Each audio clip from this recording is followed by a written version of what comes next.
नमस्कार, मैं कमलेश कुमार राय। कोरोना त्रासदी के प्रकोप से पूरा देश सशंकित और भयभीत है। जिस तेजी के साथ यह त्रासदी पूरे देश में पैर पसारने लगी है, उससे सरकार असमंजस की स्थिति में है।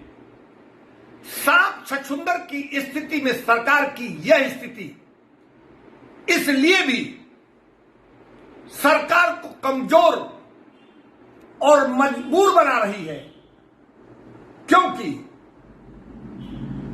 यदि लॉकडाउन लगाया जाए, इस त्रासदी से बचने के लिए लॉकडाउन की व्यवस्था की जाए, तो निश्चित रूप से इकोनॉमी को ढेर होने से बचाया नहीं जा सकता। वहीं यदि कोरोना बीमारी को रोक पाने के लिए लॉकडाउन न लगाने की स्थिति पर निर्णय लिया जाए, तो निश्चित रूप से लाशों का ढेर होने से भी रोक पाना सरकार के लिए लगभग नामुमकिन हो सकता है। कुल मिलाकर जिस ढंग से 24 घंटे में 1,03,000 से ज्यादा लोग संक्रमित होकर पिछले सारे रिकॉर्डों को तोड़ देने का काम किया गया है, वह सरकार के लिए चिंता का विषय जरूर है। महाराष्ट्र इस संक्रमण की बीमारी में सबसे आगे की स्थिति बनी हुई है। महाराष्ट्र में रेस्टोरेंट से लेकर पिक्चर हॉल और तमाम शूटिंग को करने से रोक लगाने के साथ बार और रेस्टोरेंट, होटल सभी को बंद कर देने का निर्णय जिस ढंग से महाराष्ट्र सरकार के द्वारा लिया गया है, उसी का नतीजा है कि आज शेयर मार्केट 1300 से ज्यादा नीचे लुढ़क गया। बाद में 800 के करीब यह शेयर मार्केट नीचे लुढ़क कर बंद हुआ। कुल मिलाकर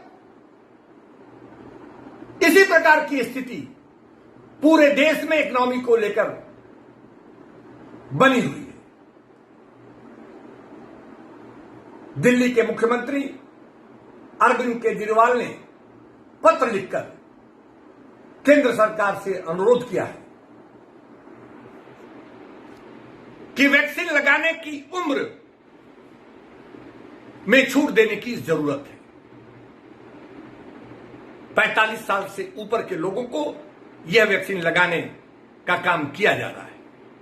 मुख्यमंत्री केजरीवाल सहित अन्य कई मुख्यमंत्रियों के द्वारा इस कोरोना त्रासदी से बचने के लिए सभी उम्र के लोगों को इस वैक्सीन को लगाए जाने के लिए छूट देने की जरूरत पर जोर दिया गया है।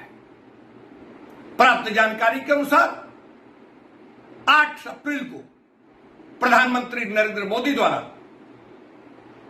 देश भर के मुख्यमंत्रियों से इस कोरोना त्रासदी को कैसे रोका जाए, इससे कैसे निपटा जाए, इस पर विमर्श करने का कार्यक्रम है।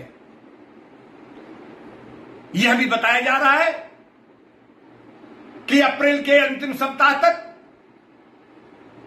जब पश्चिम बंगाल, आसाम, तमिलनाडु, केरला आदि प्रदेशों में चुनाव थम जाने के बाद संभव है इस कोरोना त्रासदी के संदर्भ में कोई ठोस निर्णय केंद्र सरकार द्वारा लिए जा सके। कुल मिलाकर इस त्रासदी से बचने के लिए निश्चित रूप से जिस ढंग से उपाय करने की जरूरत थी वह लोगों के द्वारा नहीं किया गया। जानकारों का मानना है कि लापरवाही का यह परिणाम रहा कि भारत देश यूएस को भी क्रॉस कर गया है इस संक्रमण से बचाव कर पाने में। कुल मिलाकर जिस ढंग से शहरों में भीड़ देखी जा रही है, चुनाव को लेकर जिस तरीके से अफरा तफरी मची हुई है, उससे इस प्रकोप को बढ़ने की बड़ी संभावना से इनकार नहीं किया जा सकता। अन्य प्रदेशों में विधानसभा के चुनाव जिस ढंग से हो रहे हैं, जननेताओं द्वारा जनसभाओं से लेकर जिस ढंग से रोड शो किए जा रहे हैं, उससे निश्चित रूप से आने वाले दिनों में इस कोरोना प्रकोप को तेजी से बढ़ने से रोक पाना नामुमकिन होगा। उत्तर प्रदेश में भी पंचायत के चुनाव की तैयारियां लोगों के द्वारा की जा रही है। गांव-गांव में जिस ढंग से भीड़ जुटाई जा रही है, जिस ढंग से दावतें दी जा रही हैं, वह इस कोरोना त्रासदी के लिए निश्चित रूप से एक गंभीर संकट को आमंत्रित जरूर करता है। आवश्यकता है कि सरकार को इस चुनाव को अलग रखकर इस कोरोना त्रासदी के मद्देनजर समय रहते गंभीर निर्णय लेने की जरूरत है। लेकिन जिस ढंग से मास्क नहीं लगाए जा रहे हैं, सोशल डिस्टेंसिंग को भी पूरी तौर पर नजरअंदाज लोगों के द्वारा किया जा रहा है, यह एक गंभीर स्थिति जरूर बनती जा रही है। सवाल यह उठना लाजमी है कि वैक्सीन लगाने के बाद भी जब विशेषज्ञों द्वारा बार बार यह कहा जा रहा है कि आप वैक्सीन लगाने के बाद भी तब तक सुरक्षित अपने को नहीं रख सकते जब तक कि आपके द्वारा सोशल डिस्टेंसिंग और मास्क लगाने का काम नहीं किया जाएगा। लेकिन अपने अपने ढंग से लोगों के द्वारा इसे इस्तेमाल न करने के अपने अपने दावे हैं, अपने अपने विचार हैं। कुल मिलाकर इसे अनदेखी करना सभी के लिए एक खतरनाक स्थिति जरूर बनती जा रही है। उपभोक्ता मंच इस बात की उम्मीद करता है कि आने वाले दिनों में लॉकडाउन की जो संभावना है उससे यदि बचना है तो लोगों को